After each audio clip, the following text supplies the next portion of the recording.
Viendo las relaciones entre los elementos del árbol de la Cábala. Esto es importante porque es otra cara de lo mismo. Es decir, ya vimos los sefirot, ya vimos los senderos y ahora estamos viendo las distintas relaciones dentro del árbol de la Cábala. ¿Por qué? Porque de todas maneras, todas esas cosas están expresadas en cualquier tipo de lectura del tarot. Les voy a dar un ejemplo. Vamos a tomar un ejemplo práctico. El sendero 10. Vamos a tomar el sendero 10. Este es Netzach y esta de arriba es Gesed. Entonces, ¿qué tenemos ahí? Bueno, Gesed está justamente debajo de Jogma. Entonces, analicemos esa terna superior. Bueno, resulta que la cara larga de Dios, que es el punto de los remolinos, tiene dos esferas a los lados. En la esfera de Jogma está todo lo que es la parte creativa, imaginativa de visión, y en la parte de Binah está todo lo que es formación a la derecha, pero así de este lado. Entonces viene un problema importante.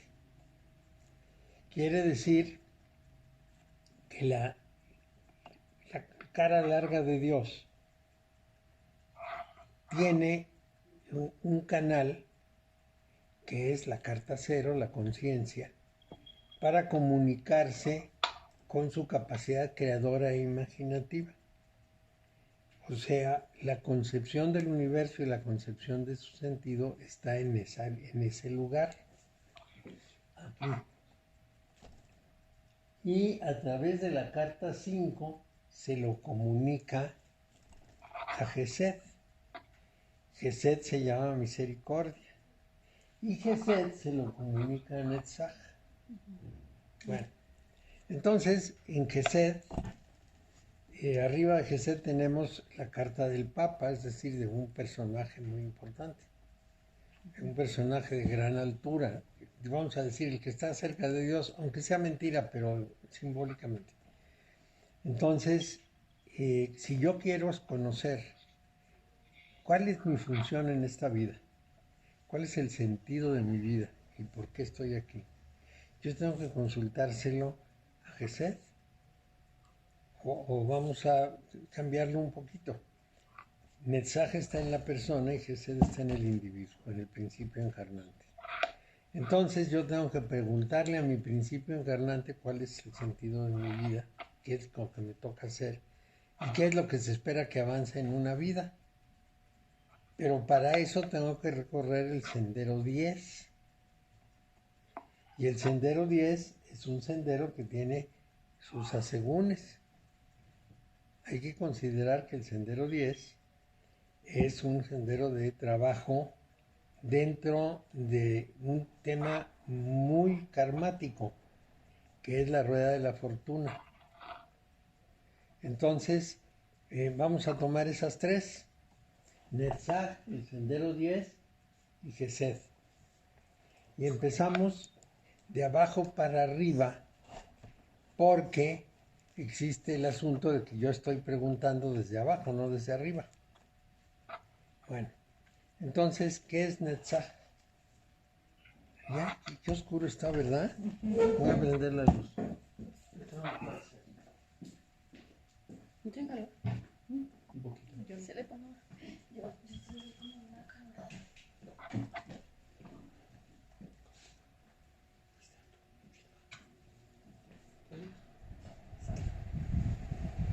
¿Qué pasó? Se me olvidó, ¿no? Me hubieras dicho el último momento. ¿Qué? ¿El 20? Sí, me hubieras dicho, pero bueno. Qué bueno que ya tenemos luz. Bueno, entonces, ¿qué es Netzach? Bueno, Netzach es la esfera de la naturaleza misma. Es el orden natural expresado en una esfera. esa es la inteligencia oculta, porque es de la psique, es el fulgor refulgente de la psique. ¿Podría ser la intuición, Mario, o no? Pues sí, es todo lo que representa intuición y sentimientos. Entonces, hay una percepción en Netzach. En esa. Sí. Bueno, entonces está, vamos a decir, guiada por Venus en nuestra forma, en nuestra carta. Su vicio es la impudicia y la lujuria, pero su virtud es la generosidad. Bueno, su chakra mundano es Venus, y en realidad, como la naturaleza, está lleno de espejismos y malentendidos, de supersticiones, de condiciones que pudiéramos llamar condiciones de ambigüedad, como son los sentimientos y como son las intuiciones. No es el reino de la razón, que a tanta gente le gusta tanto, que dicen, uy, la pureza de la razón, sí, pero la razón no crea nada. Bueno, entonces... Mario, disculpa, que siempre siempre tienen estas dos cosas que van contra, sí, virtud y polaridad. Y pues esas dos polaridades de sí, virtud y desarreglo. Sí. Sí. En este caso, pues es la contraparte de Hod. Hod es el pensamiento racional. Y hay gente que vive enamorada del pensamiento racional, pero no se da cuenta que el pensamiento racional no crea nada, nada más juzga. Su facultad no es inventar. Los inventos salen del trasfondo de Netzach. ¿Por qué? Porque una máquina de lógica no puede inventar nada, no puede crear cosas, puede juzgarlas, pero no puede crearlas. Es como una computadora, ¿verdad? Claro, entonces los que aman profundamente la inteligencia no se dan cuenta que esa inteligencia lo que está haciendo es procesando sus prejuicios que no han revisado porque se dedican a la inteligencia. Eso lo dicen muy bien algunos autores y de una manera muy, ¿cómo lo pudiéramos decir? Muy intensa, muy decidida. Y nos lo dicen respecto a diversas cosas. Entonces, fácilmente entendemos, por ejemplo, que el empirismo inglés, o sea, la práctica es todo el criterio de la verdad, y el imperialismo inglés pues van de la mano. Pues se trata de eso, ¿no? No tiene sentimientos, no tiene intuiciones, es vamos a sacar dinero y poder como sea. Y se acabó, y el empirismo es de ese género, muy tieso. Bueno, eso en filosofía. Y en las otras cosas, bueno, pues no puede haber arte que salga de la pura inteligencia. Y una cosa que es muy importante, ayer estuve leyendo un texto de un señor que se apellida Piñero, no sé si han oído de él. Piñero es un español muy conocedor del cristianismo, muy ducho en cristianismo, sobre todo en la parte del cristianismo antiguo, aunque en realidad en todo funciona. Y este hombre tiene escribió un articulito, incluso quise comprar la revista que él recomendaba, me metí, marqué todo lo que se puedan imaginar de mi nombre y todas mis características, y a la hora de forma de pago nunca me hizo caso, nunca pude hacer nada, nunca pude pedirlo, muy frustrante. Pero bueno, entonces en un documento Piñero nos dice algo muy importante que les puedo transmitir porque es justamente lo que nos va a dar el tono de esto. Él se llama específicamente, ahorita les digo cómo se llama, su nombre de pila, que se me olvidó. Ay, caray. No lo pone. A ver, otra vez para arriba. Ay, Dios mío, estas cosas. ¿Qué necesitan? Nada. Okay. Es que me trajo una galleta, pero dice que no se acuerda dónde la puso.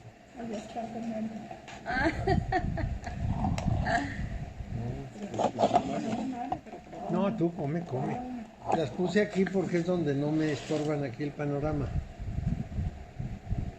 Bueno, entonces este hombre, que es bastante conocido en España y bastante reconocido, porque esa es la parte más importante, Antonio Piñero.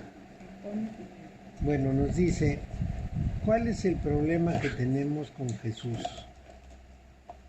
El problema que tenemos con Jesús es que la mayor parte estudia a Jesús desde un prejuicio. Que, por ejemplo, Kautsky busca a Jesús, ¿no? Porque ya comí una, desde el espíritu revolucionario. Entonces Kautsky, que era comunista, piensa en un Jesús que es el liberador de los pobres. En cambio, uno muy católico busca un Jesús que es el Hijo de Dios. Y así, cada uno va a buscar. Ahorita nos la comemos, es una paciencia. No hay, además no corre prisa. Sí. Sí, ahí no hay problema. Está riquísimo. Yo me acabo de comer una por eso. Bueno, entonces dice que un autor afirma que hay varios enfoques, 9, como se ha abordado la vida de Jesús. Uno es la búsqueda positivista de un Jesús escatológico, es decir, un Jesús misterioso. Luego la búsqueda positivista de un Jesús no escatológico. Nada de misterios, nada de que es el ser, ¿cómo le llamaban? El ser de la gloria, o una cosa así muy especial. Y esto no. Bueno, la tercera es la búsqueda romántica. Ese amoroso que defiende a todo el mundo y que a todos los quiere, que tal. La cuarta es la búsqueda crítico-formal. En conclusión, ¿qué dijo? La quinta es la búsqueda de un Jesús no judío. Él no quería ser judío como los judíos y entonces se rebeló. El sexto es la búsqueda histórico-tradicional en el sentido de las tradiciones de Israel. Cómo eran las tradiciones de Israel y por lo tanto cómo tenía que ser Jesús. El séptimo es la búsqueda existencialista. El octavo es la búsqueda judeocristiana y el noveno es la búsqueda posmoderna. Todo esto a lo que conduce es a que el autor solamente seleccione los elementos que apoyan su tesis y crea demostrar con eso lo que ya previamente supuso. Este es el problema general de la mente, digamos del intelecto mejor, cuando no recurre a la creatividad de su intuición. Cuando no se explora por dentro y el intelecto quiere ser muy racional, lo único que hace es actuar con respecto a un prejuicio. Anda buscando lo que quiere demostrar y anda seleccionando lo que quiere demostrar. En este momento, nosotros 4 podríamos demostrar que el coronavirus no existe, que existe, pero no es el original, que un inglés lo manipuló para hacerlo 3 veces más potente, que los chinos también lo manipularon, que en realidad no es el coronavirus el que produce el problema, que sí es el coronavirus y hace unos daños terribles en el pulmón. Todo eso lo podríamos demostrar con todo lo que hemos oído. Entonces, lo que escojamos como nuestra preferencia es lo que vamos a defender. Y mantener la objetividad es muy difícil. Vamos a decir una cosa tan clara como sí, el coronavirus sí mata. Y mata a quien puede morir de coronavirus. Y los que no pueden morir de coronavirus porque tienen defensas, porque les hizo lo que el viento a Juárez, pues ahí andan. Entonces es mortal, pero no para todos. Existe, es un virus, produce un efecto sobre la estructura del ADN, sí, lo produce, y además una vez que entró al cuerpo ya se quedó ahí como la gripe. Todo eso lo podemos decir objetivamente. Como dice el presidente, el mejor remedio para el coronavirus es no enfermarse. Pues sí. Es muy talentoso. Es como el filósofo de Güemes, ¿sí? Sí, como el filósofo de Güemes. Es igualito. Pues sí. Al que pise el pasto se le va a multar, al que no, no. Bien praxis. Si para el viernes no llueve, es que ya no llovió en toda la semana. Ay, Sí. igual. Ese es el filósofo de Sí. Güemes, que era genial. Bueno, entonces el asunto es que nosotros, en este caso en Etzá, tenemos que ver qué es la parte creadora y que la parte intelectual, la que mucha gente admira muchísimo, es solamente un instrumento, no es creador, es juzgador, es analítico de lo que se ha hecho o dicho, pero no pone cosas nuevas porque no puede ser juez y parte. No crea nada, sobre lo creado establece correlaciones, pero no crea nada, no es novedoso. Bueno, entonces hay quien admira a Hod, pero en este caso Netzach es el que inventa, pero lo mismo que inventa luces, inventa oscuridades. Es decir, Netzach, lo mismo que nos da una gran intuición creadora y una gran penetración intuitiva en los misterios del mundo, nos mete en los asuntos mistéricos, en supersticiones sin freno, en espejismos, en malentendidos, porque bueno, si se azota la puerta yo puedo decir es el viento, pero también puedo decir es un fantasma. Es un fantasma. Y entonces esta es la naturaleza de Netzach, tiene esos dos extremos. Entonces nos vamos a encontrar con que con bastante frecuencia en el extremo, ¿qué diríamos? En el extremo mentiroso, pues nos mete en cuestiones muy infantiles. En el extremo positivo y creativo es capaz de inspirarnos las cosas más sublimes. Bueno, ¿por qué? Porque tiene una relación muy importante con la belleza de forma. También tiene que ver con la magia, porque la magia es un poder natural. Está relacionado con todas las polaridades. Por ejemplo, hermano y hermana, padre e hijo, madre e hija, sobrino y tío, etc. Hay una cantidad de polaridades en el mundo y el mensaje está en ellas, porque justamente todo lo natural se creó en dualidad. Hay polaridad horizontal y vertical. La polaridad horizontal es entre seres distintos, de la misma naturaleza pero de distinta manifestación. Y la vertical es un asunto de conciencia, de elevación de la conciencia. Entonces, la representa Afrodita, que tiene dos animales simbólicos, la paloma y el leopardo. La paloma es un encanto, se supone, pero el leopardo es una fiera. Digo que se supone porque las palomas también son unas fieras, se comen todo lo que encuentran. Bueno, entonces las características muy importantes de Venus son el valor, la firmeza y la lucha. En Netzach nos vamos a encontrar muchas virtudes. Bueno, pero nosotros no vamos a usar eso de esa manera. Vamos a usar la intuición de Netzach, esa capacidad de percibir algo sin que haya ninguna razón que lo justifique, que eso es la intuición.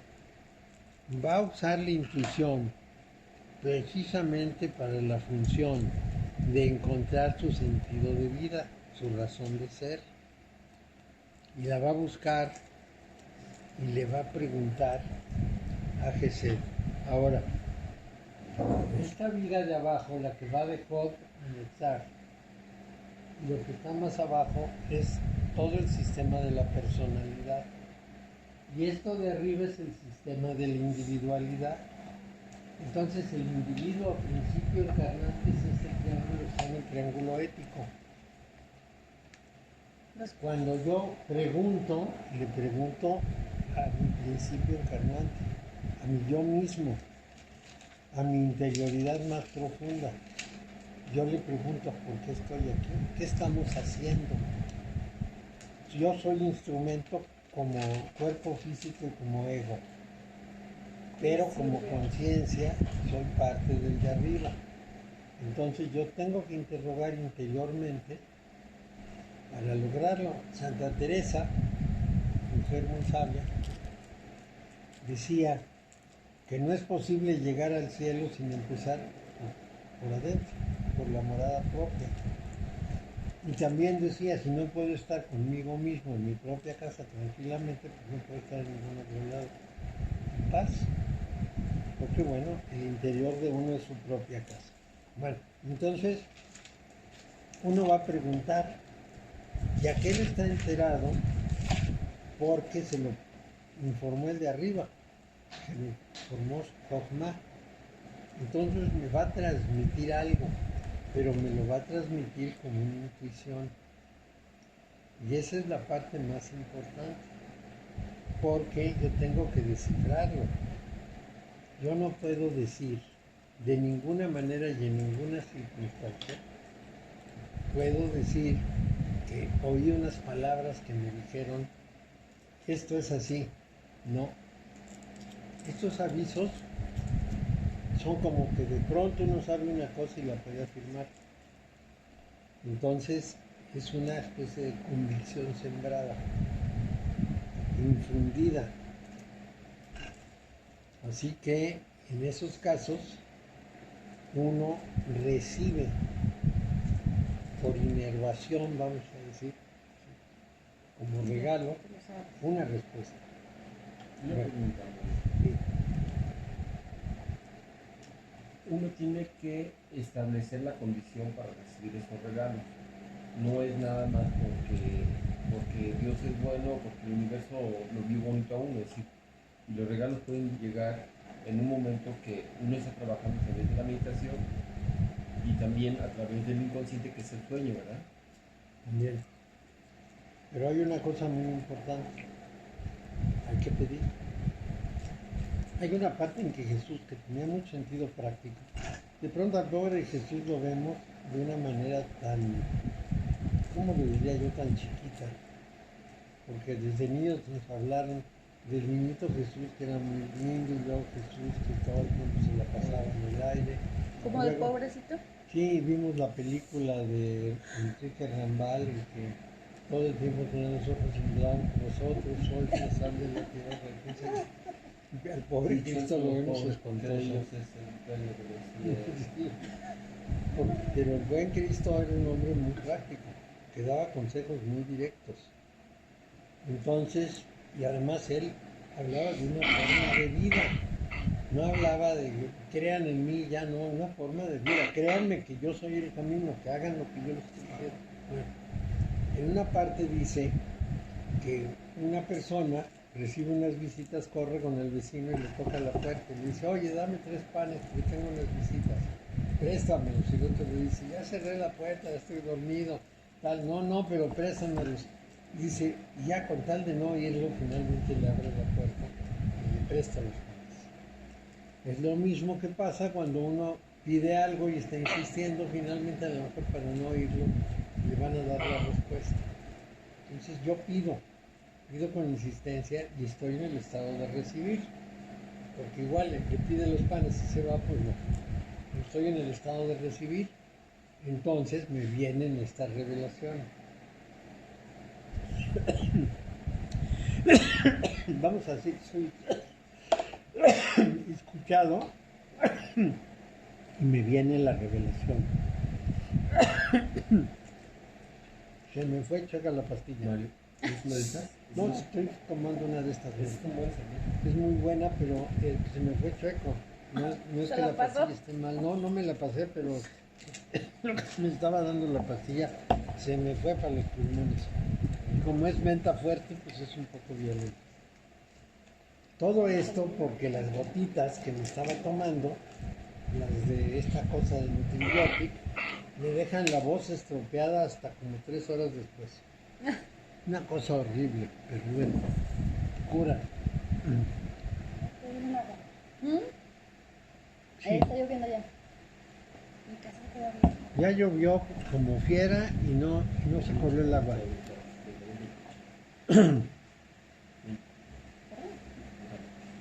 ¿Lo dejaste abierto?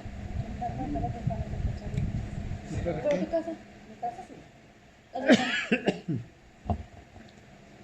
¿Tu casa se inunda o qué? No, nomás están todas las ventanas abiertas. Se moja. Pues ni modo. Pues sí. Ya compras hacer ni modo Va a llegar correr. a trabajar, a limpiar. Además va a llover aquí, quién sabe si llueve Es lo allá. que te iba a decir, muchas veces llueve aquí abajo, ya no. Pero bueno, quedó muy bien lo que parchó Lalo porque ya no entró agua. ¿Ya no? En esa lluvia que tuvimos hace 2 días o 3, Sí. terrible, Ajá, no entra nada. ni una gota de agua. Qué padre. ¿De aquel lado? Sí. Que ya no se me inunda, ya puedo empezar a guardar todo esto. Ah, ya, el piso ya no. No, ya no. Ah, Fue fantástico, ya está resuelto. Qué padre. Sí, ya es mucho. Ya puedo guardar la madera ya puedo hacer todas esas cosas Ay, sí. bonitas. al rato ya le vamos a ver nadando ahí. Todo. Una lanchita. Resfriado porque los pies se mojan. Bueno, entonces estábamos en que Mario, entonces, vamos a ver. Shogma avienta la intuición a Chesed, ¿verdad? a Gesed, Chesed sí, a Gesed. Pero en medio de Shogma y Chesed está la carta 5. así es. Como un intermediario entre ambos sefirot. Sí. Y luego estos dos, como filtros, avientan la intuición a Nexá. Nexá, pero tiene que pasar por la carta 10, que es la carta de la rueda de la fortuna. Claro. ¿Qué significa esa rueda de la fortuna, Mario? Ahí lo que estoy justamente buscando es qué significa Netzah, qué significa Gesed y qué significa el sendero que los une. Porque esa es la interpretación. A mí me sale la carta 10 y yo tengo que entender que une la naturaleza con la voluntad. En la naturaleza no ocurre absolutamente nada que no haya estado perfectamente decidido. Nada. La naturaleza no inventa cosas. Es la Evoluciona. voluntad la que hace que se elabore lo demás. Y como nosotros de pronto hacemos cosas que no están en la naturaleza, como sillas, como vidrios, como todo lo demás. Entonces ahí se cumple la voluntad de una manera automática. Sucede como tiene que suceder. Es del otro lado donde están Binah, Geburah y Hod, donde se pueden producir por el esfuerzo humano y la voluntad humana cambios importantes. Ajá. Entonces, por el sendero 10 yo estoy intentando consultar cuál es mi razón de ser en la vida.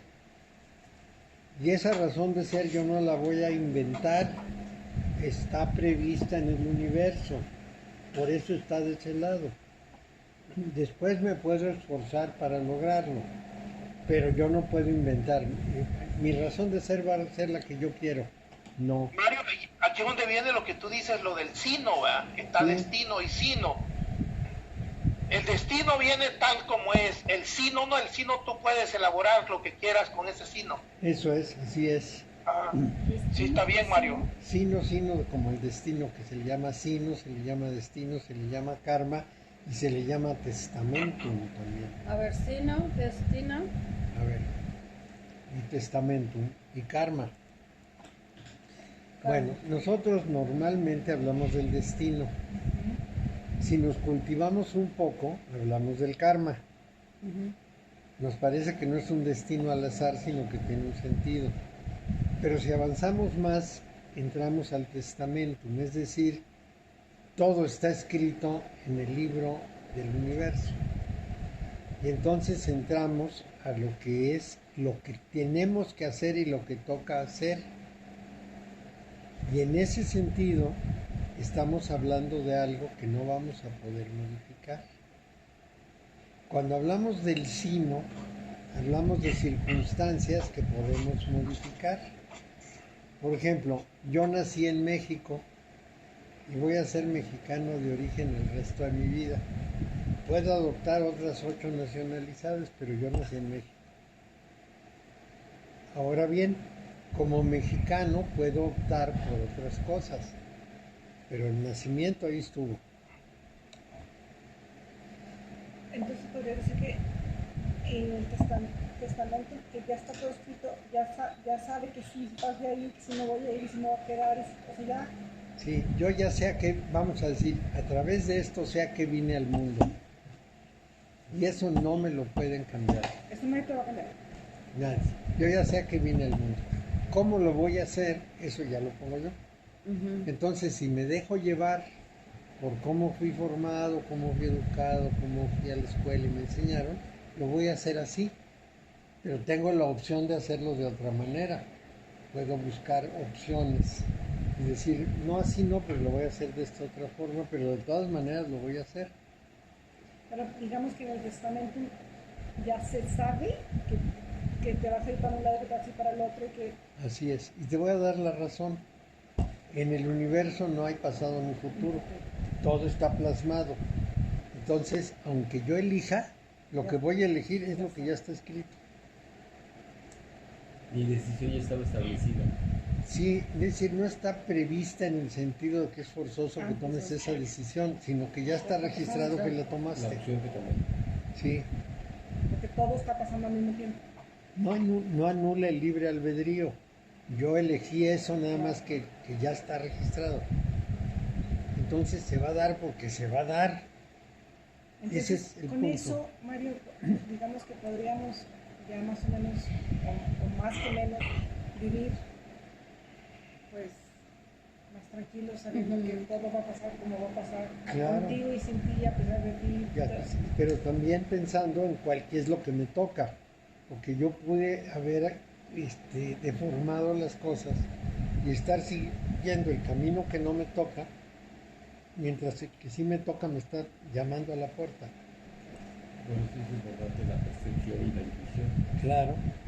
No, y además pues la posibilidad, porque vamos a decir, durante muchos años yo tuve que trabajar en empresas, en el gobierno, en donde podía ganar mi dinero. Y eso me quitaba un tiempo precioso para lo que yo tenía que hacer. Entonces, esa huella te va a seguir hasta el día de tu muerte, man. claro, no hay de otra. Sí. Entonces, de pronto, Pero tampoco tenías la opción de hacer otra cosa. no tenías opción.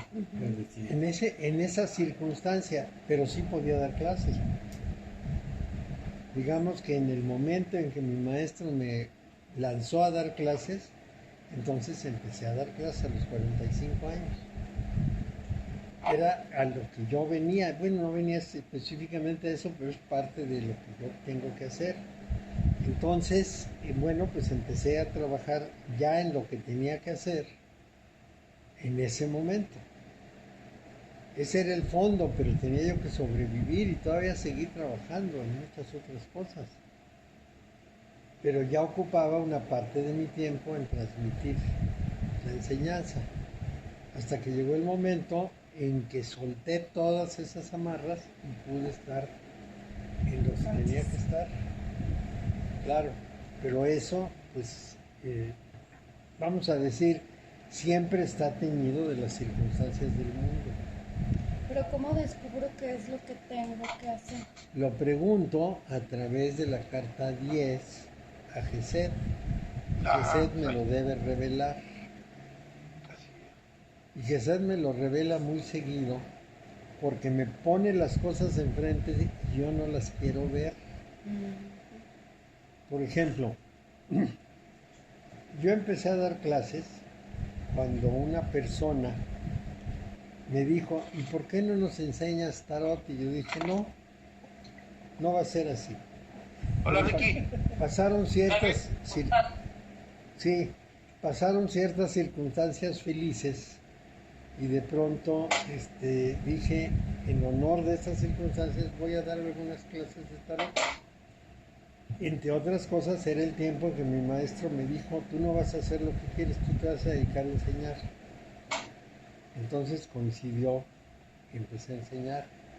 Pero esto no quiere decir que antes no hubiera yo tenido lo que pudiéramos llamar no unas clases formales, pero sí muchas transmisiones de lo que iba yo avanzando. Sí las tenías. Sí las tenía, porque yo hablaba con otros y les contaba y les decía, pero no eran clases. Bueno, Perdón, Mario, Como charla. en esas charlas que echabas, ¿veías cómo rebotaba tu información o veías cómo... no rebotaba, salía como un disparo contra mí. Ese era el problema. que no... Mira, tenía yo 11 años y leí los evangelios. Los leí y me parecían fascinantes. Y empecé a alegar con la gente que no eran buenos cristianos, que no estaban siguiendo lo que estaba en los evangelios, que ni siquiera los conocían, que eran unos ignorantes, que cómo podían tener una religión si no leían los evangelios. Alfonso. Eres un imprudente, que quién sabe qué, que tú qué nos vas a enseñar si eres un chamaco, no entiendes nada. Y yo seguía peleando. Y les decía, es que aquí en los evangelios dice esto y tú no lo haces. Pero era un pleito continuo. Era bravísimo el golpeteo. Ahora, imagínense los comecuras, más bien los comesantos, cómo me veían, ¿no? Era yo un renegado de la religión porque les estaba llamando la atención sobre los errores. Era muy pesado. Y luego les hablaba de otras cosas igualmente complicadas e importantes y era lo mismo. ¿Qué cosas importantes? Por ejemplo, los hechos de la vida. ¿Por qué la gente tenía que ser pobre? ¿Por qué no había un reparto uniforme?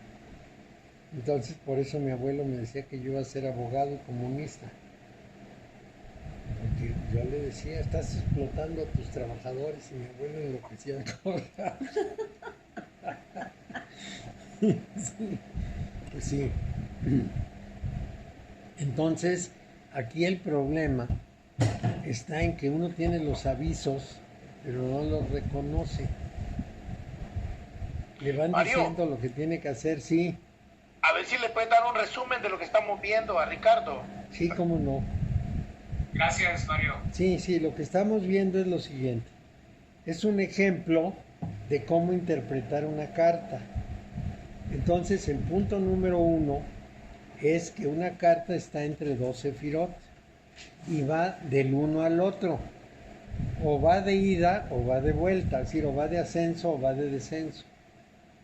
Y son dos interpretaciones distintas. Debemos ser muy conscientes de eso, son interpretaciones distintas. En este caso, quise analizar cómo averiguar cuál es el sentido de la vida de uno en el mundo. Y lo que estoy diciendo es que uno tiene que partir de Netzach, porque Netzach es la intuición, Jod es la razón, y la razón no me va a explicar eso.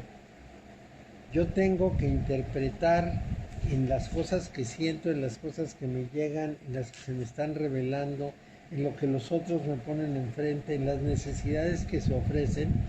Yo tengo que deducir que mi obligación consiste en transmitir algo, por ejemplo, o en construir algo, o en responder a una necesidad social, según el caso. Cada quien va a tener lo que pudiéramos llamar su vocación, es como le llamamos de manera natural, pero en realidad es la razón de ser. Bueno, entonces yo le tengo que preguntar al principio encarnante, al individuo. El individuo está en la viga que une Geburah con Gesed. La persona está en la viga que une a Jod con Netzach. De ahí pregunto hacia arriba. Y esta cuestión que no requiere razones sino intuiciones, la pregunto desde Netzach a Gesed, que a su vez, a través de la carta 5, está ligada con Jogma, que es la inspiración original del universo. Entonces, de ahí tengo que obtener mi respuesta. Esa respuesta que obtengo se aparece como una revelación. No aparece como palabras, aparece como una revelación. Y esa revelación o fue poco a poco y me fui dando cuenta de que algo me llamaba, o fue de golpe y entonces entendí que tenía yo que cambiar lo que estaba haciendo por lo que debía hacer. Esto en lo que pudiéramos llamar las decisiones vocacionales es muy visible. No es visible en la mayoría de la gente porque la mayoría de la gente lo que hace es vivir como le enseñaron en su casa. No se pregunta qué tengo que hacer en este mundo y lo busca y va tomando su decisión. La mayoría simplemente sigue la rutina. Y entonces, pues pierde la oportunidad de realizarse. Pero ya les había yo dicho en otra sesión que la naturaleza es pródiga en cuanto a la cantidad de oportunidades que da. Por ejemplo, antes de las vacunas, la naturaleza daba 11, 15, 20 hijos para que sobrevivieran 3 o 4. Y también la naturaleza manda miles de personas para que cientos descubran cuál es el sentido de su vida. Entonces, la mayor parte de las personas pues, simplemente hacen la rutina de lo que aprendió, pero algunos se preguntan quién soy, buscan esa inclinación vocacional y la logran. No dejan de hacer la función que les tocaba de una manera casi compulsiva. Pensemos en alguien como la Madre Teresa. La Madre Teresa desde muy niña tenía esa orientación o esa necesidad y la fue realizando. ¿En dónde se ve que encontró su vocación? Pues en el gran éxito que tuvo. Realmente tuvo mucho éxito. Podemos criticarla de 40 cosas. Sin lugar a dudas, ser una mujer vanidosa y bueno, muchas cosas así. Pero que hizo mucho servicio, sí. Que creó unas monjerías muy buenas, sí. Que logró juntar recursos para ayudar, sí. Que ayudó a mucha gente también. Es decir, cumplió su papel en el mundo. Quién sabe si en ella misma, pero eso ya no lo juzgamos nosotros. Pero en el mundo cumplió el papel que tenía y encontró muy bien su vocación. Jung, el psicólogo, encontró muy bien su vocación, su aportación fue fantástica y estaba en paz, que esa es la segunda indicación del tema. Está en armonía, está en paz. Porque Freud descubrió el psicoanálisis, pero no estaba en paz, era un viejo loco. Entonces, esa probablemente no era su vocación. Aportó mucho, pero no era. Jung estaba muy en paz, estaba muy contento, era un viejito simpático. Bueno, ya cuando era viejito también era un joven simpático. Pero el caso es que se puede. Ese es el ejemplo de una lectura de una carta. Muy bien, ahora si va para arriba, yo estoy preguntando cuál es el sentido del mundo y el sentido de mi vida. Pero si va para abajo, entonces yo estoy informando a los otros cuál es la función. Es distinto, son dos funciones distintas. Si va para arriba, ¿es qué? Sí, es una pregunta, es una búsqueda. Si va para abajo es una información. Entonces, ¿cómo sabemos si va para arriba o para abajo? Por los números. Si se acerca al 7 para abajo, pues es que va para abajo, y si se acerca a los primeros números, pues va para arriba. Del 1 al 4. Si va para arriba es una búsqueda, dice, si va para abajo es una información. Es una información, es una respuesta. Entonces yo me encuentro la carta 10 y le puedo decir a una persona, según esos números, le puedo decir, vas a obtener tu respuesta o tienes que insistir en buscar. Y parece que lo saqué de la nada, pero no lo saqué de la nada, lo saqué de la relación de los sefirot, la carta, los números, todo. Si la respuesta está si la respuesta está del 1 al 5, del 1 al 6, podrías decir, te toca hacer esto. Sí, porque de ahí baja el mensaje. Bueno, si lo vemos del otro lado, si lo vemos de Jod y Geburá, ahí el asunto no es preguntar cuál es el sentido de las cosas, sino qué tiene que hacerse y qué estoy haciendo para cumplirlo. Porque Jod es la ley. Y Geburá es el esfuerzo, el sacrificio, la dedicación para obtener las cosas. ahí me piden resultados concretos, del otro lado me piden comprensiones, conciencia, y de ese lado me piden resultados concretos. Vamos desde arriba. Del lado de Gesed está el loco, que es conciencia, y del lado de Binah o de Geburah está la carta 1, el mago, que es acción. El mago es un transformador, es un hacedor. Entonces tengo el lado de la acción y el lado, el otro, de la comprensión, de la conciencia. Y dependiendo de qué lado esté, estoy hablando de un tema o de otro. Las cartas que están del lado de la conciencia, que son la 0, la 5, la 10 y las dos de abajo, la 17 y la 18, son cartas de conciencia. La 17 es la estrella y la 18 es la luna. ¿Por qué la luna es de conciencia? Porque es la carta en la que uno saca su ser atávico y lo resuelve. ¿Por qué la 17 es de conciencia? Porque es la que tiene la protección de todas las estrellas, incluido Sirio. Y tiene el pájaro ibis, que es de sabiduría.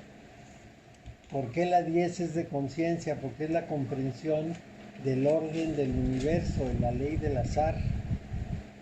Y atrás de la cual está el testamentum. ¿Por qué la 5 es de conciencia? Pues porque es el Papa, se supone que es el representante del divino en la tierra. El gran hierofante, el que puede leer las estrellas y puede leer la voluntad divina.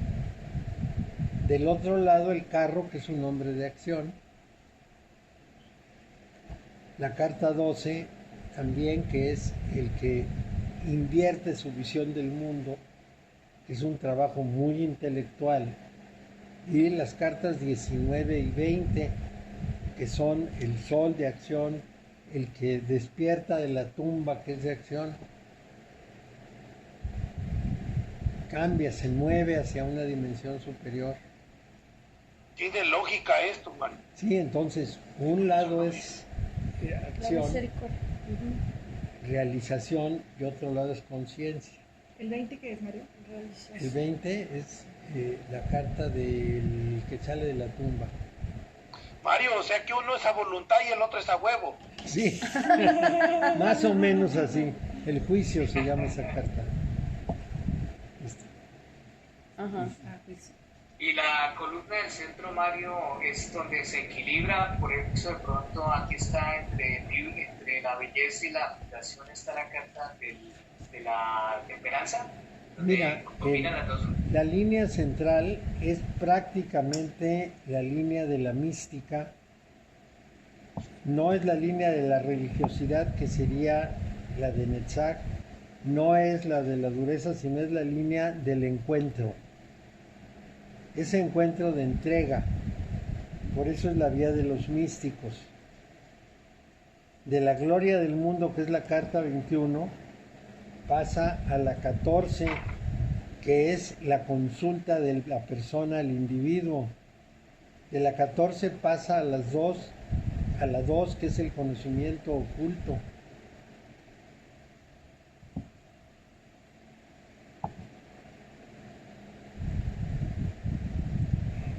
Difícil, sí, pero lo vamos a seguir repasando. No, pues, Nos dejaste a todos así. Es que Rosy pone una cara así como, ¿cómo le hago para atinarle a eso? Es que primero también es básico aprender las cartas sobre lo que hicimos hace 8 días, ¿te acuerdas? Sí. Ponerlas, ajá, en la Oye, misma. Mario, y luego, por ejemplo, el 4 y 6, 4 y 6. luego el 9 y el 11. 4, 6. A ver, ¿en dónde? Ah, Ya sé cuáles. Bueno, el 6 es los enamorados, el que tiene que tomar una decisión.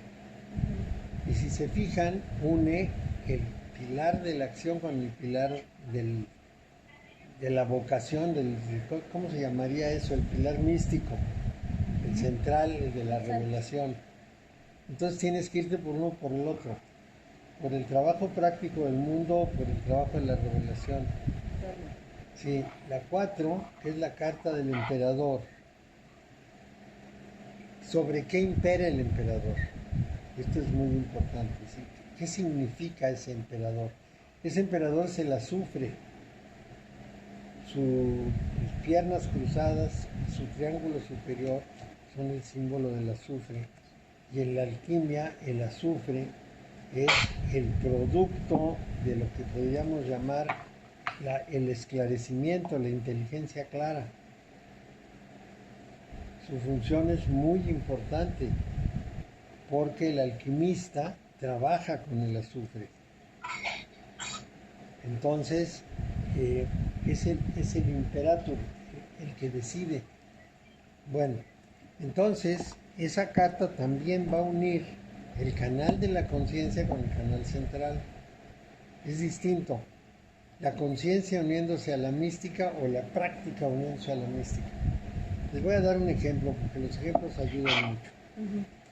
Santo Tomás de Aquino escribió, o más bien publicó un libro llamado La Suma Teológica. Se llamaba Suma porque él juntó el trabajo de muchos teólogos, tenía como 50 teólogos a su servicio, y reunió todo lo que ellos trabajaron en una sola gran obra. Fue un trabajo intelectual grandísimo. No por eso muy eficiente, porque sus pruebas de la existencia de Dios no son buenas. Pero hizo muchas otras consideraciones de mucha importancia, muy finas, muy sutiles. Bueno, entonces Santo Tomás de Aquino hace la Suma Teológica como un trabajo intelectual aristotélico muy sólido.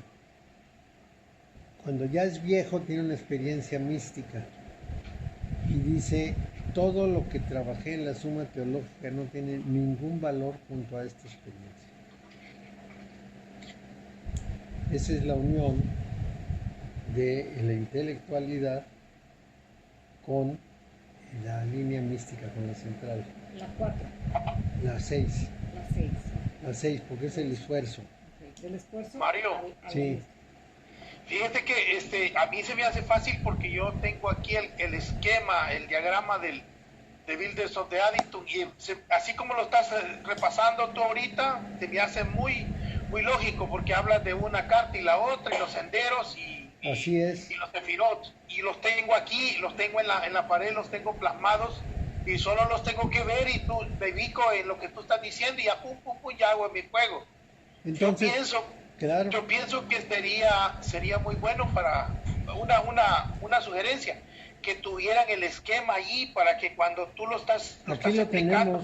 Aquí lo tenemos enfrente. Sí. Okay. Y además Rosy tiene en su mano un libro sobre la cábala. Bueno, entonces vamos a ver el ejemplo de Niels Bohr.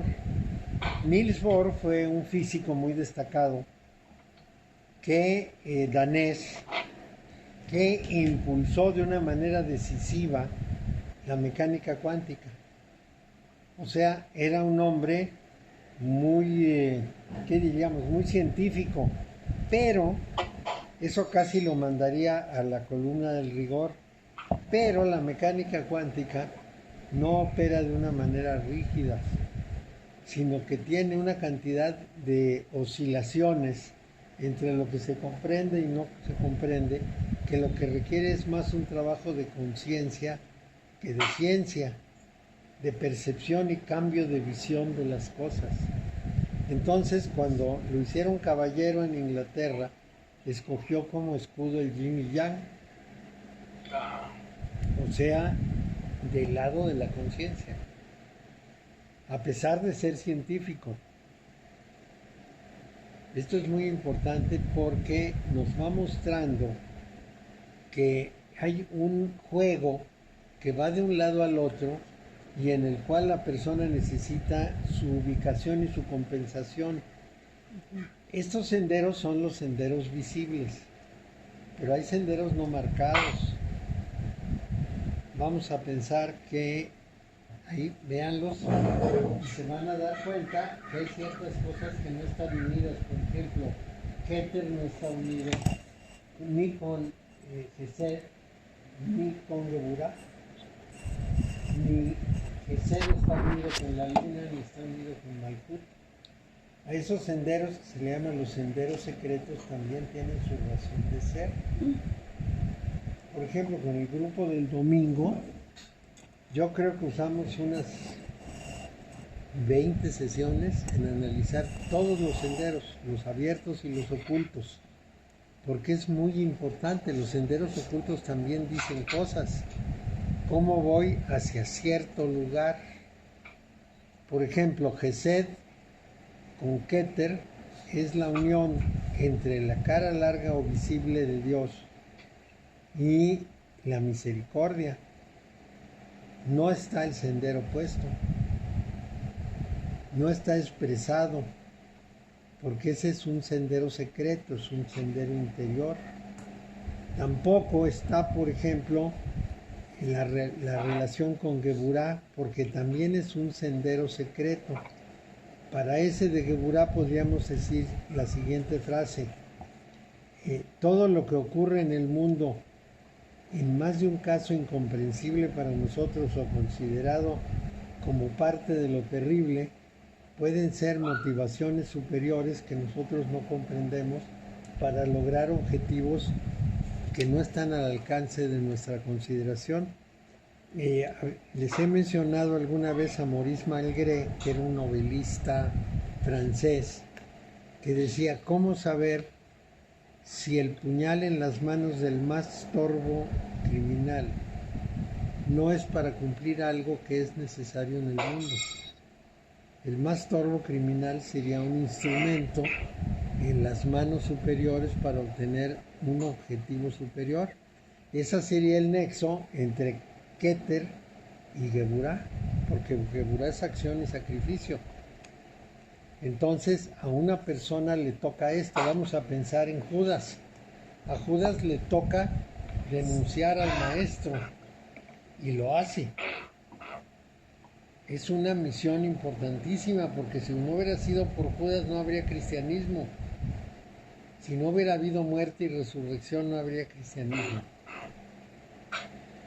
Entonces esa labor le tocó a Judas. Lo que pasa es que nosotros no alcanzamos a ver. Y es una labor secreta, no está visto. ¿Sí? De manera que esos canales secretos también son sumamente importantes, pero no tienen número, no tienen carta, no tienen nada. Sí. Fíjate que yo Mario, siempre he pensado que China jugó un papel preponderante con la difusión del budismo tibetano, porque si no hubiera sido así, jamás se hubiera conocido el budismo en Occidente. No, jamás. Jamás. China tuvo un papel muy importante en el Zen. El budismo tibetano llegó de la India, pero en fin, sin la India no tendríamos ni el budismo ni el hinduismo. Dos grandes, no, pues no tendríamos. Porque la India nos transmitió toda una sabiduría. El Buda se formó como hinduista, se peleó con los brahmines y generó una doctrina nueva, pero muy influida por el budismo. El hinduismo conquistó con su budismo hinduista, conquistó el Tíbet. Ese mismo budismo se movió hacia el Zen, que fue muy importante, porque los japoneses aprendieron el Chen de los chinos. Entonces, esto fue, digamos, una necesidad de la humanidad. Y el hinduismo como religión madre permanece en su gran diversidad. Las otras tienen una línea, esa tiene todas las líneas. Es como una madre pródiga. Es muy importante. Y lo primero que llegó a Occidente fue el hinduismo. No llegó primero el budismo, llegó el hinduismo de manos de la señora Blavatsky. Hace relativamente poco. Hace relativamente poco, sí, en el siglo XIX. Cuando entra el budismo a Occidente, ya había un colchón hinduista que pudo mantener, pudo soportar esto. Si no hubiera habido manera de que entrara el budismo a Occidente. No hubiera entrado, sí. Pero bueno, ahí lo que estamos viendo es un proceso muy singular de lo que pudiéramos llamar una realidad extremadamente ambigua que es el hinduismo, porque el hinduismo es la religión de las religiones. Tiene muchas ramas y puede aceptar cualquiera nueva, como el cristianismo, que para ellos es una rama del yoga bhakti, del yoga de la devoción. Y pueden haber hinduistas cristianos porque son hinduistas que toman la devoción y dentro de la devoción y el camino del Cristo les parece bien. Esas religiones madres son muy abiertas. En cambio, las otras son más rígidas. Quieren seguir su propio camino. Por ejemplo, cuando yo estudié con los judíos, estudié con unos judíos de Israel, y entonces nos dijeron a todos los alumnos al principio, aquí vamos a hablar de Cábala en esta escuela. Todas las preguntas que quieran hacer sobre lo que vemos, háganlas. Nada que sea externo a lo que estamos enseñando nosotros. Ni de otra línea de la Cábala, ni de otra religión, ni preguntas, cero preguntas de otras cosas que no tienen que ver. Este es un exclusivismo muy propio de las religiones derivadas. Las religiones originales, en este caso el hinduismo, en otro caso el mazdeísmo y quizá hasta el mitraísmo, son religiones muy abiertas. Dejan margen para que las personas se puedan mover y de la que pueden brotar varias ramas.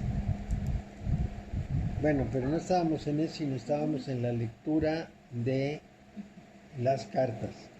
Entonces, cuando tenemos la carta 10 enfrente, lo primero que tenemos que preguntarnos es ¿qué es la carta 10? ¿Qué significa la carta 10? ¿A qué se refiere? Y entonces tomamos nuestro instructivo, buscamos la carta 10 y nos enteramos que es una carta cargada de cosas, porque la carta 10 nos lleva a varios temas muy importantes.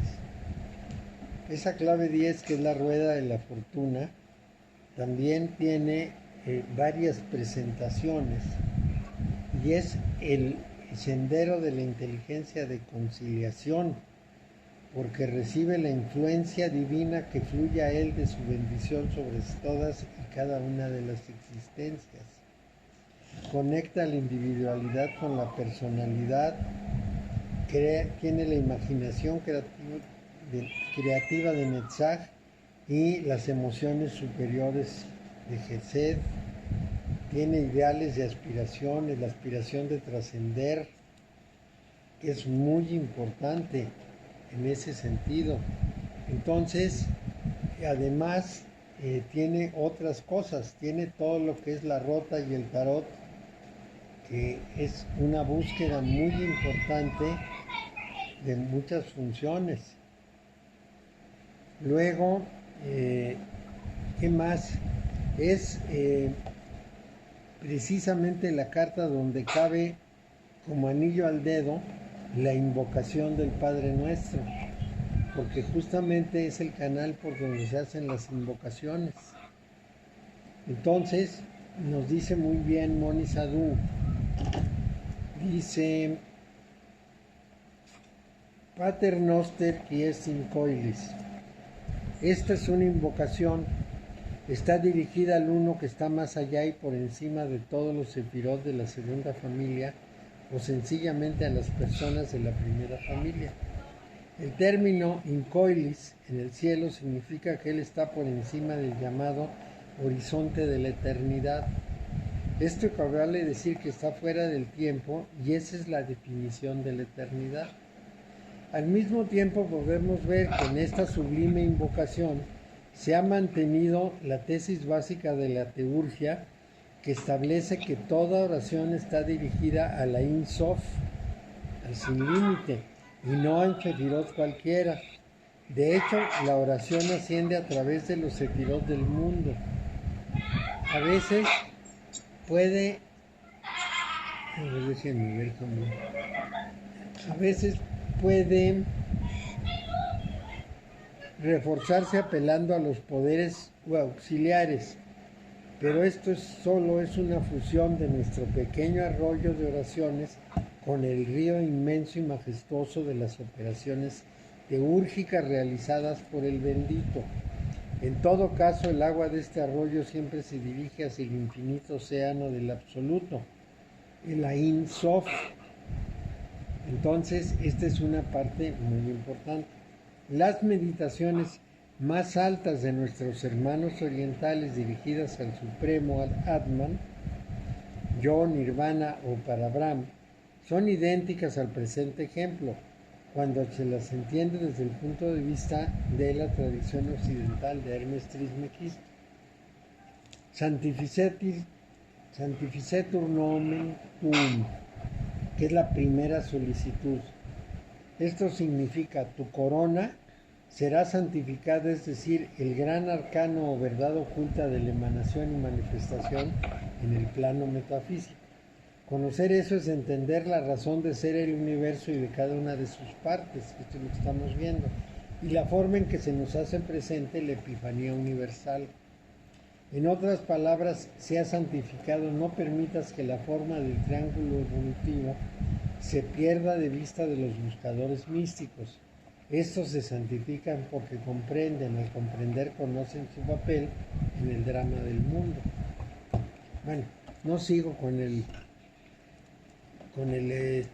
la recitación del Pater Noster, pues bueno, ustedes tienen el texto, pero quiero decirles con toda firmeza que precisamente este Sendero 10 tiene mucho, pero mucho de trabajo de acercamiento e invocación a los órdenes superiores, y de lo que dice aquí, al comprender conocen su papel en el drama del mundo y conocen el sentido de la manifestación.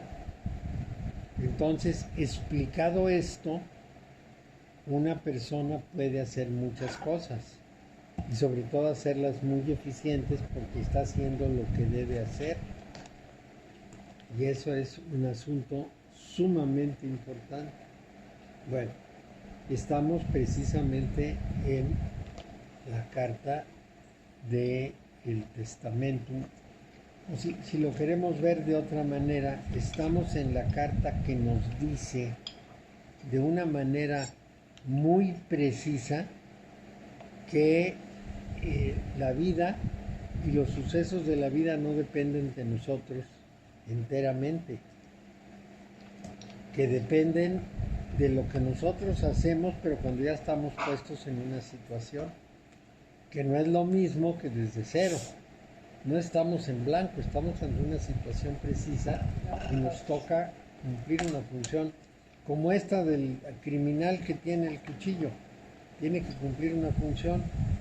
Nada más que aquí, en el caso del criminal, nos fijamos en la acción, no nos fijamos en el sentido, y entonces por eso va a regular. Bueno, entonces, volviendo a nuestra síntesis, una sola carta implica el conocimiento de todo el árbol y sabemos en dónde se ubica, qué papel tiene en el conjunto y cuál es su función específica.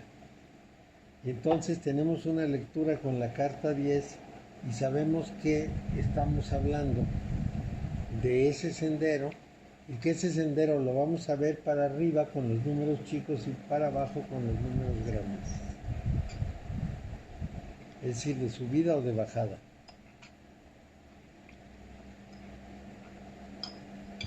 Si son los chicos, va de bajada. Claro, va de arriba abajo y con los grandes va de abajo arriba. Entonces, de abajo arriba es la búsqueda y de arriba abajo es la información. Es la conciencia que se le crea a la persona. Interesante, ¿verdad? Sí, de ahí que trabajar la carta 10 sea muy importante. No es que una carta cualquiera. Tanto es más importante la 10 o la 12. La 10 es la carta todavía de la vida práctica, de la vida solar. me hace comprender mi papel en el mundo. La carta 12 es el inicio de mi comprensión de que el mundo es ilusorio y no es la más importante en ese caso. La realmente importante es la 17, cuando ya domino mi libertad y voy a pasar a terminar con mi ser atable. ¿Es más importante la 17 que la 19, por ejemplo? Sí, es más importante, porque la 17 es la que quita como si fuera a explotar una bomba y le quitas lo que impide, le quitas el seguro. Es la carta con la que quitas el seguro. Voy a usar una analogía, Mario. Sí. La carta 10 podría ser los zapatos. La carta 17, no, la carta 12 sería meter los pies en los zapatos. Y la carta 17 sería ya empezar a caminar, vean. Sí, porque la transmutación empieza en la carta 18 cuando trabajas con tus atavismos y los desarmas. Quiere decir, ya la parte instintiva no te va a empujar a actuar de una manera que tú no controles. Y por eso en la carta 19 logras ya la unión completa de los contrarios de una manera feliz. Y en la carta 20 naces a una nueva dimensión, a la quintesencia. Ya sabes para dónde vas. Sí, esa ya es la transmutación, es el lugar en que ya no hay regreso. Ya no hay caída, vamos a decir. Todo el movimiento, entonces nunca volteas hacia atrás. Una vez que ya surtió un efecto, lo pasado ya no cuenta. No cuenta. Avanzas, pero no solo eso, si te estancas, retrocedes, te quedas allá atorado. Entonces tienes que seguirte moviendo. Nunca hay que detenerse. Y es muy difícil, la verdad es muy difícil. Y ahí ya sabes tú cómo combinas severidad y misericordia, ¿va? Claro. Ya tú sabes para dónde, como el pájaro que vuela. Bueno, quizá lo que más sabes es que ni siquiera hay severidad y misericordia, que es un solo fenómeno en el cual los juicios tienen mucho que ver con los beneficios. O sea, yo entiendo por severidad verme forzado a algo y entiendo por misericordia verme compensado o consentido o aliviado de algo. Y cuando has pasado de ese límite, una función o la otra son igualmente gratas. No las ves con malos ojos. Sí. ¿Se acuerdan de la anécdota de San Juan de la Cruz? No, bueno. Un día, él es el prior del monasterio de Santo Domingo de Silos. Un monasterio que está en Silos, en España. Bueno, entonces tienen sus provisiones y le avisan: padre, se acabaron las provisiones, no tenemos con qué dar de comer a los monjes. Y entonces él los junta de todas maneras en el refectorio, se lee la Biblia y luego él les dice: hermanos, no tenemos nada para comer. Entonces agradezcámosle a Dios que los beneficios que nos ha dado y demás, y hagamos ayuno. En ese momento está en esto cuando llega el hermano portero y le dice: padre, acaban de llegar unos burros cargados de harina. Y entonces San Juan de la Cruz se echa a llorar y le dice el portero: ¿por qué llora, padre?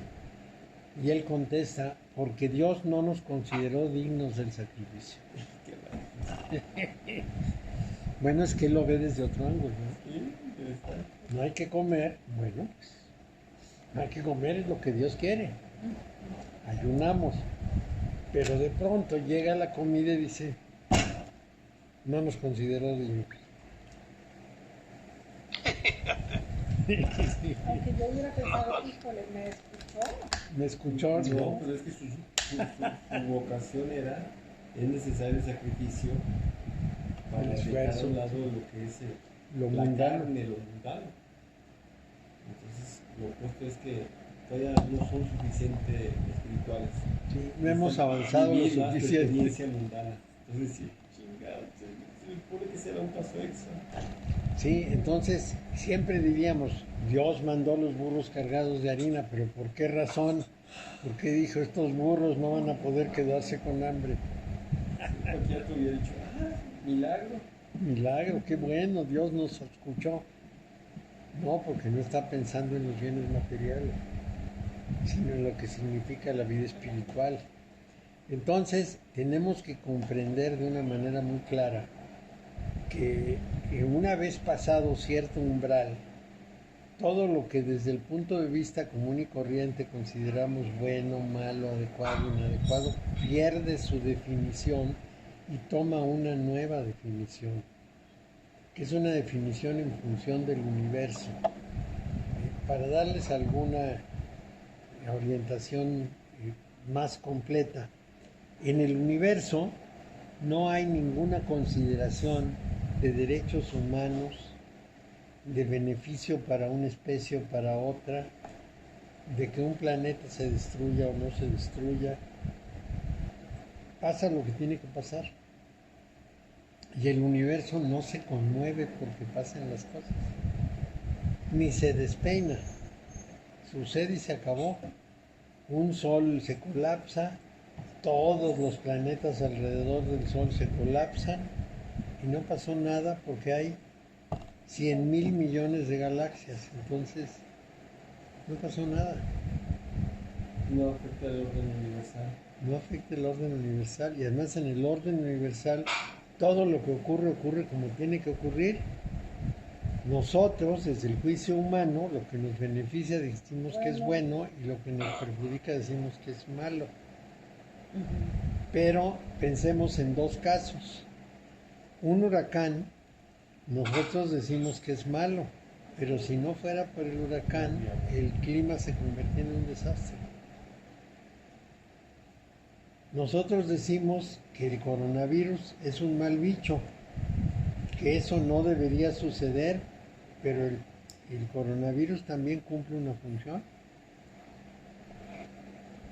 Yo quiero correr de las cucarachas de mi casa porque yo digo que me estorban y ellas me quisieran correr de la casa porque dicen que ya están muy a gusto. Porque cuando dejo de tener comida las cucarachas desaparecen, ya no les conviene y se van. Entonces, bueno, las cucarachas, los alacranes, las hormigas y yo y los mosquitos compartimos un espacio del universo y cada uno busca sus intereses, pero el universo no tiene intereses, le da a todos los medios para que subsistan. En esa condición es la razón por la que un santo nunca puede ver el mal, simplemente no ve el mal. Ve personas, ve hijos de Dios, ve acciones divinas, pero no ve el mal. El mal lo ponemos nosotros. Tú en una plática decías que el mal era una desviación, que también si lo podemos ver es una opción. Sí, es una desviación respecto a lo que llamamos el bien. Pero no es un error ni es una falta, es una desviación, se va para otro lado. Sin embargo, eso que llamamos el mal es un juicio humano, totalmente humano. Que no convino o que no conviene en alguno de los intereses de cada quien. Por ejemplo, vamos a compararlo con el canto del Señor. Alguien mata a una persona y decimos, eso está mal. En el canto del Señor, Krishna le dice a Arjuna, tú eres el arquero más importante de tu ejército y tienes que disparar contra el otro ejército, aunque del otro lado esté tu abuelo, tus primos, tu familia, porque es un pleito de familia, dos hermanos se peleaban. Entonces, tú debes cumplir con tu obligación de arquero, porque la muerte no existe. Tú sabes que la muerte no existe. Entonces, desaparece esa consideración. Ahora apliquémoslo al coronavirus, la muerte no existe, es un tránsito. Entonces no pasa nada, les tocó el tránsito antes o después. Nosotros nos vamos a morir todos. Sí, tarde o temprano, pero además esta rueda no acaba nunca. El cuerpo se acaba, pero la conciencia no. Entonces eso sigue dando vueltas. Sin embargo, como el cuerpo nos llama mucho y como además nos da miedo, porque el cuerpo es miedoso, pues no queremos que le pase nada. Pero en el fondo no pasa nada. Pero esa visión no es muy práctica para vivir en el mundo. Porque uno no ve negativa ninguna acción, no la rechaza, no rechaza a las personas, no se aleja de los criminales. Esto es muy importante. Ajá. El día que me habló el perro, no le hice caso. Y se enojó. Y decía, no me crees, ¿verdad? No, le decía, yo no te creo, pero sigue platicando. ¿Qué más? Pues sí. Oye, es que me dicen el perro, ah, qué bien. Mira, perro, quién sabe. Ya. Es que es lo que pasa ahí en el fondo, nada. No pasa nada. Y si el perro de veras es muy fiero y manda a sus asesinos, no hacen nada porque no pueden quitarme mi yo mismo. Me pueden quitar el cuerpo que además ya está bien cansado, ¿no? Se requiere un nuevecito. Pero no me va a pasar nada. Si uno comprende eso, pues el perro no es perro. Es persona, ya le pasan cosas iguales. Y digamos que él está viendo otro tipo de realidad. Claro. El marro, que es un hombre malo, está muy preocupado porque su mamá está presa. Llora por su mamá. Llora por su mamá, insulta y dice unas palabrotas ¿Por qué la espantosas. mamá está Agarrado. No le defiende su gana porque te reserva a la mamá, a la hermana, a una prima y otros 20 tantos más. Y se enojó y sacó un video llorando diciendo, no se la van a acabar. Eso. Y todo el mundo ¿A quién se lo dijo? al gobierno actual Un ¿El video. gobierno la detuvo a la mamá? Sí, la detuvo, la metió a la cárcel. ¿Por qué? Pues ¿Por la por- mamá? No, por venta de droga, pues la la encontraron. mamá está metida. es un Claro, pueblo toda la entero familia. que se dedicaba, un pueblo entero que se dedicaba a eso.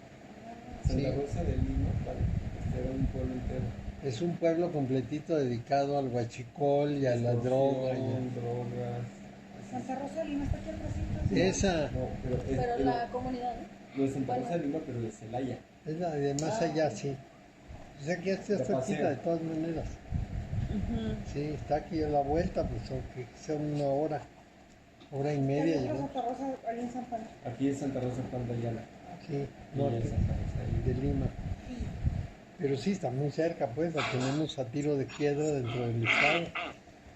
Y el marro es un malvado que ha hecho miles de cosas. Y en Celaya, por la prisión de la mamá, quemaron cosas, incendiaron tal, mataron gente. Sí, pasamos ahí. Estuvimos en camino y segundo pasar de noche porque estaba muy caliente. Ujú. Y esa persona que piensa así, pues no pasa nada. Está como decir en ese nivel. Sí. Es como Sí, en el kinder y otros en la prepa o en la secundaria, así, ¿no? claro, mira, llega el niño llorando y me dice, es que mi hermano me manchó la hojita en que yo iba a dibujar, que quién sabe qué. Yo le digo, bueno, dame la hojita, te doy otra, no pasa nada. Y ya, ¿Qué pasa en ese proceso que al rato dices, no, es que yo quería esa hojita? claro, porque esto es Y empieza uno. justamente el capricho humano, ¿sí? Como ese que se quiere vengar. Y entonces tienes que llevar al niño de esa condición del capricho a la condición de armonía. ¿Y por qué el capricho? Eso lo explica la geografía del lenguaje. Resulta que nosotros en Occidente siempre pensamos en éxito, fracaso, justicia, injusticia, derecho, falta de derecho. Y en Oriente piensan en cómo armonizamos lo contrario, cómo logramos que se pongan de acuerdo. Entonces diríamos que aquí un juicio es tú tienes la razón y allá es una conciliación. Entonces son dos visiones humanas y nosotros en Occidente les creamos a los niños la visión de esto es tuyo y esto tiene que ser como tú lo quieres, porque el adulto es igual, se porta con capricho. Tú lo decías hace rato que en estas son polaridades y decías, y las polaridades son en el extremo es el mentiroso, que es el infantil, ¿Sí? y el otro es el sutil y es la magia. ¿Sí? Entonces siempre hay en esas polaridades que se presentan en el mensaje, siempre hay los dos polos que nosotros queremos ver, porque eso los definimos nosotros. Es como aprendimos, es como nos enseñaron a relacionarnos. Si hubiéramos nacido en otra época, en otro lugar, en otro planeta, nuestros juicios serían distintos. Y eso, comprender eso nos hace zafarnos de esto que pudiéramos llamar compromiso con ciertas soluciones o con ciertas partes de la vida. Eso es muy complicado. Por ejemplo, hoy en la mañana un alumno dijo que no entendía por qué los Estados Unidos veían tan tranquilamente a López Obrador que iba derecho hacia el socialismo. Entonces le dije, mira, te voy a dar dos razones. La primera es que el verdadero socialismo exige que no haya un Estado. Desde el Estado no puedes hacer el socialismo. Piensa que hagas, haz otra cosa, no es socialismo. Pero el problema más importante es que ¿quién mantuvo durante la campaña López Obrador? George Soros, que es un malvado internacional que manipula a los países, mete dinero por lugares desconocidos, etc. Es el que organiza todas las protestas públicas, es que salen y rompen y demás. Esas son organizadas por Soros, que tiene ONGs en todo el mundo. Ese Soros fue el que financió a López Obrador, no sé si lo sabe López Obrador o no, pero es el que financió también la migración de Centroamérica hacia México y hacia Estados Unidos, para poder poner el muro a gusto. Entonces, y es el mismo que dijo, ya párenle a la migración, y paró la migración. Tiene un poder enorme, ha hecho cosas enormes. Él se hizo millonario quebrando el Banco de Inglaterra. No es fácil quebrar el Banco de Inglaterra. De lo que más compró acciones justamente cuando bajó la libra esterlina. Sí. Entonces aprovechó y cuando él tenía mucho dinero y ya tenía acciones, entonces lo único que hizo es transferir sus acciones a precio que bajó la libra esterlina y ganó $1,000 millones en un día. 1,000. Pero eso cuando fue así, ¿no? Pues sí, ¿De qué nacionalidad es él? gringo. Gringo, pero era húngaro. Sí, viene de Hungría. Entonces, el punto clave, por eso cuando estaba en Veracruz, López Obrador dijo, vine a Veracruz a esperar el submarino ruso que me trae dinero, por burlarse, ¿no? Porque decían, es que es comunista y Rusia lo está apoyando, ahí viene el submarino ruso. Pura mentira, seguro que sabe quién lo financia, pero bueno. Entonces, ¿de qué nos azoramos? Yo les digo, si Estados Unidos no hubiera aceptado a López Obrador sabiendo exactamente qué iba a hacer, no estaría en el poder. Entonces, no le echen la culpa a López Obrador, echen a Estados Unidos que tanto admiran y que se van a cada rato para allá. La conducta macroeconómica de López Obrador es más neoliberal que cualquier otra de todos los presidentes. No ha pasado nada, la balanza de pagos está equilibrada, la producción sí ha tenido tropiezos con el coronavirus, pero no tan grave como para sentarnos a llorar. Pero bueno, es que Estados Unidos estará detrás de todo. Sí. Ya lo sabemos. Sí, son buenísimos, para eso pues eso se dedican. y se han dedicado 100 años o 150 años a eso, son buenísimos. Desde la doctrina mongol. Sí, y se les está acabando con China y todo esto, entonces estamos en una crisis terrible. Pero ahí hay una consideración muy importante, nosotros somos de la esfera de Estados Unidos, Así es. no somos de la de China, la de Europa o la de otro sitio. Entonces a nosotros nos toca que la caída de Estados Unidos nos arrastra. Nosotros bailamos así que nos toca. Claro. Es decir, en el mundo en este momento hay tres poderes. China con Asia, Rusia con el Medio Oriente y Estados Unidos con Europa y América. Y nosotros estamos aquí porque aquí nos tocó, sí, que se hunde Estados Unidos, bueno, y yo con él, pues ¿cómo? Yo estoy en la lancha y voy en el buque, y no que se hunde el buque, no, que no se hunda. Lejos de Dios y tan cerca de Estados Unidos, pues sí. Pues sí. Pero bueno, hay que considerar esas cosas, uno tiene que verlas y decir, pues la realidad es esta. En principio, nuestra salud económica y nuestra prosperidad, la que ha tenido México muchas veces, viene por eso, por nuestra cercanía y porque ellos van dirigiendo por donde les conviene que su vecino vaya. Y nos comparten prosperidad, por eso somos los más prósperos de América. Sí, tan solo lo que mandaron nuestros paisanos es la principal divisa, el pago de divisas de Claro. México.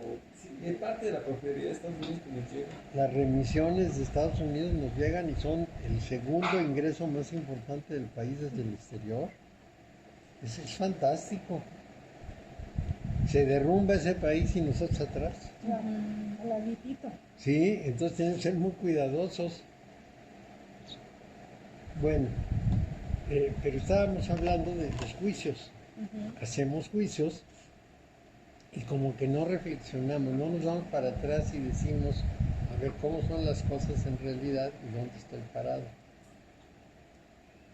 Es muy sencillo. No sé si han oído que Trump ya va a dialogar con Maduro. Bueno, la razón es muy sencilla. También con López Obrador lo hubiera visitado en la Casa Blanca. La razón es muy sencilla. En primer lugar, él está en elecciones. Pero la otra razón es que los árabes han estado muy veleidosos con el petróleo. Y la fuente de petróleo más importante del mundo de Estados Unidos es Venezuela. Si quita Maduro va a tener que sostener al pueblo venezolano, va a tener que meterle dinero y ayudarlo. Si deja Maduro, ¿qué le importa si Maduro hace o no hace, siempre y cuando el petróleo llegue? Pues si Maduro sí le está soltando el petróleo. Claro, y sigue dándoselos porque les debe mucho dinero. Entonces Estados Unidos pues, le conviene Venezuela y le importa un bledo si la gente se muere de hambre o no. Pero un bledo, nunca se han preocupado mucho por eso. Los demócratas socialistas ahí la tos. Pues sí. Sí, cuando tiraron a Allende, por ejemplo, pues primero el embajador Yavitz fue un factor clave en la tirada de Allende. Pero además, y esto es muy importante, no les tuvo en cuenta todo lo que pasó a la gente que mataron o la que hicieron sufrir, estuvo sin cuidado. Pusieron al salvaje de Pinochet. No les importó. Hacen lo que se les pega la gana. Pero ahí nosotros no vamos a hacer nada, María. Entonces yo creo que más bien nosotros podemos hacer en nuestro nidito, nuestro espacio. Nosotros estamos impedidos. Simplemente impedidos. Sí. Vamos, ni siquiera podemos votar en Estados Unidos.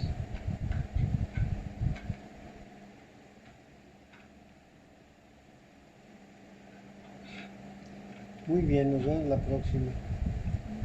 Bueno, Mario, te veo a las 9 horas de México, ¿verdad? Sí, más o menos a las 9, porque están llegando muy tarde. Sí, Mario. Vimos hoy geopolítica. Ándale, pues vimos de todo. Bueno, nos vemos, Riquis. Bueno, vemos, Luis, que estés bien. Mario, muchas gracias. Hasta luego. Oye, Hasta luego. vimos geopolítica detrás de la cábala, sobre el tarot. Está buenísimo. Que es lo mismo, La porque tabla allí está buenísimo todo lo que está. nos debe servir, todo esto nos debe servir para la comprensión del universo. cómo funcionan las cosas. Sí, sí. Entonces tenemos que ir como fluyendo, ¿no? Conforme las cosas se nos van presentando y son las que te van diciendo. Y además interpretando, esto se me está repitiendo, ¿por qué? Pues porque tengo que entrarle. Tengo que hacer algo porque si no estoy fallando. No, es importantísimo porque el cuestionamiento existencialista que siempre perdura en la mente de cualquiera es cuál es la razón de ser de uno. Y aquí está. ¿Sí? Y aparte te lo regalas y tú estás presto. Es como la misión, ¿verdad? Lo mismo. Lo Es tu mismo, sí. misión. La misión. Es que, y dicen, y deben tener razón, que no sobra nadie, que cada persona tiene una razón específica de ser. De estar. Por eso está en el mundo, porque está haciendo un papel específico. Esto lo dicen los orientales. No sobra nadie. Nadie está de más. Entonces, bueno, tenemos que considerar.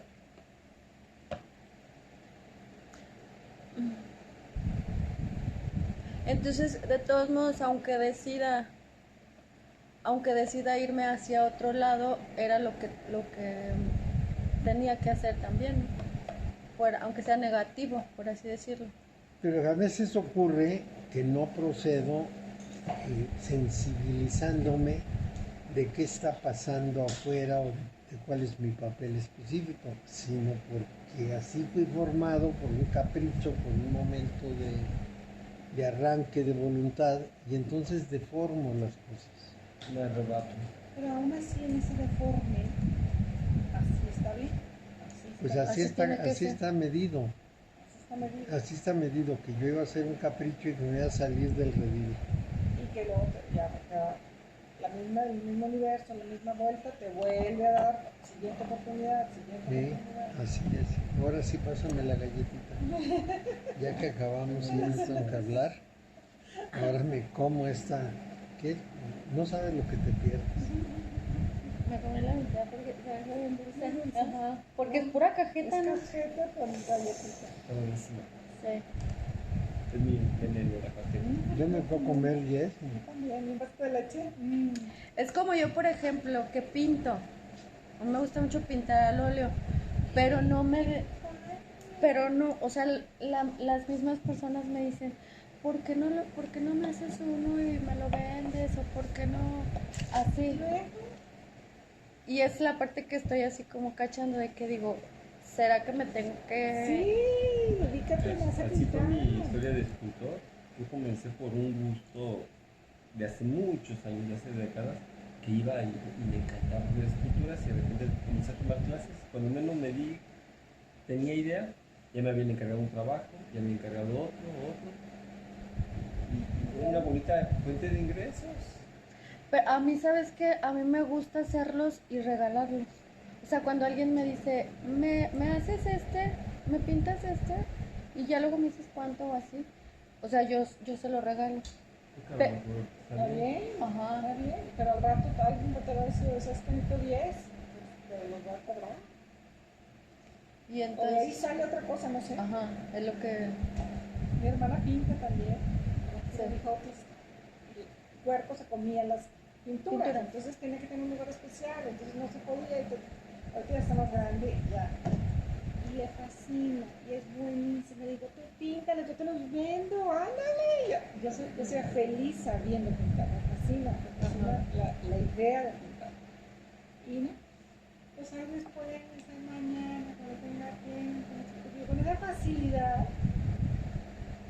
Pero también las cosas se te van poniendo así, ¿no? Que a lo mejor tiene que llegar alguien que... A propósito del PUM, tu hermana vino por el cargador, me enseñó la mano y en esa mano tiene una ruptura en la línea de la cabeza. Es que Alex, su mano tiene un chorro de... ¿verdad? Tiene como mano de viejita. Pero lo grave es la ruptura. ¿Y eso qué? Les voy a contar. Hace muchos años a mi mujer le dije, cuando tengas 35 años vas a tener un problema serio en la cabeza. Y me dijo, ¿Qué problema? Pues no, aquí no dice qué problema, no dice que un problema, una ruptura. Hay que esperar. Ya estábamos en León cuando de pronto un día dijo, son las 6 de la tarde, no le he dado de comer a la niña, no he hecho nada, no quiero hacer nada, estoy tirada en la cama. Y fue una verdadera odisea, porque se fue a México con la familia, le llevaron con un psiquiatra que le dio unas pastillas que después la clavaron con las pastillas, hasta que encontramos aquí en León a una neuróloga que descubrió que una de las secciones del cerebro la tenía más chica. No la tenía del tamaño adecuado y le estaba causando todos los trastornos. Y en la mano parecía toda la información.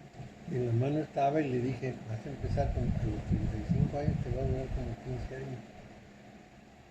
¿Y sí? Y sí, la enfermedad tiene una ruptura, puede ser una ruptura emocional, puede ser física, puede ser muchas cosas. ¿No se la leyó completa? No, pues fue muy rápido porque vino así de carrerita por las cosas y le dije que sería mejor leer la carta astral que me diera lugar, hora, día, año de nacimiento, hacerle una carta astral y ver qué. Hoy me escribió y sí me dijo, pero yo creo que traía mucho trabajo. Porque ahorita te la mando. Y se le fue. Con que me la den, no hay problema, me la puedo echar debajo de la puerta en todo caso. Y es que vio los videos del que nos grabó y me dijo, ay, sería un reto que leyera mi mano. Porque tiene un chorro Tiene de... muchas líneas. Muchas líneas, muchas. Por eso es porque debe ser una persona con cierta inestabilidad y en la que imperan mucho una serie de llamados, varios. Y, por ejemplo, tiene una línea del destino que se interrumpe precisamente en la mente. La línea del destino es la línea de las realizaciones personales. Sí vi la mano y las dos manos, pero además de tenerle una foto de las manos, sería mejor la carta astral, que es más precisa, para ver qué pasa en la cabeza. En su carta astral en Aries, quizá un poquito atrás en Piscis, en Aries, es donde vamos a poder ver qué le está pasando en la cabeza. ¡Wow! Sí, entonces sí es importante. Sí, porque como dice, puede ser emocional. Puede ser emocional, una de cosa que le enfermedad. rompe el ánimo, o puede ser físico. Yo nunca me imaginé que lo de mi mujer fuera físico. Es muy difícil imaginar que alguien tiene encogido un cuarto del cerebro. Una cuarta parte, tiene dos hemisferios y tiene la parte frontal y la parte posterior. Entonces en la parte posterior de este lado tiene más chiquito el cerebro. O no se desarrolló completo o se encogió. Y entonces tuvo unos trastornos horribles. Duró como 3 años antes de encontrarse el problema. Ya encontrar el problema fue relativamente fácil manejarlo, pero había que encontrarlo, el diagnóstico es muy importante. Hace muchos años había una investigación que decía que lo que endurezan los chicles, lo que le da esa corteza dura, que provocaba, según las investigaciones, que no se creciera, cuando los niños masticaban esos chicles y ese material, que no se desarrollara adecuadamente el cerebro. Puede ser. ¿La madera? No, Es el químico. Ah, ok. Sí, lo que pasa es que no hacen experimentos suficientes.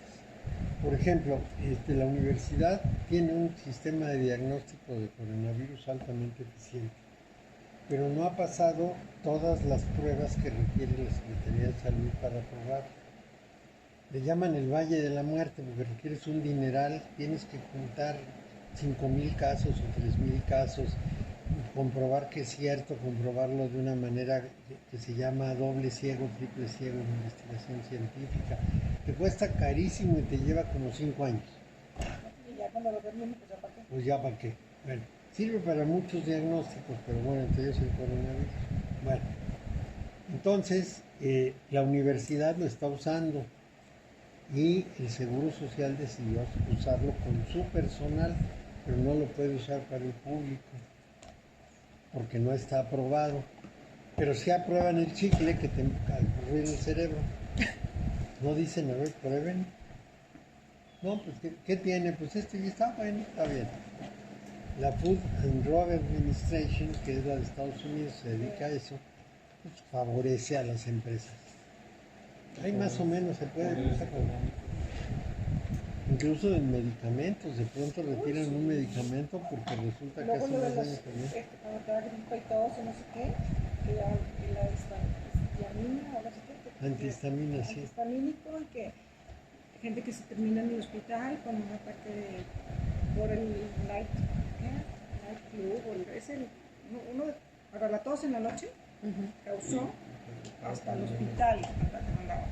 Sí, Y luego ya después de 6 meses, no, ya quítenlo, y lo sacaron del mercado. Y entonces ya vendieron todo. Claro. ya recuperaron su inversión, efectivamente. Entonces, lo que puede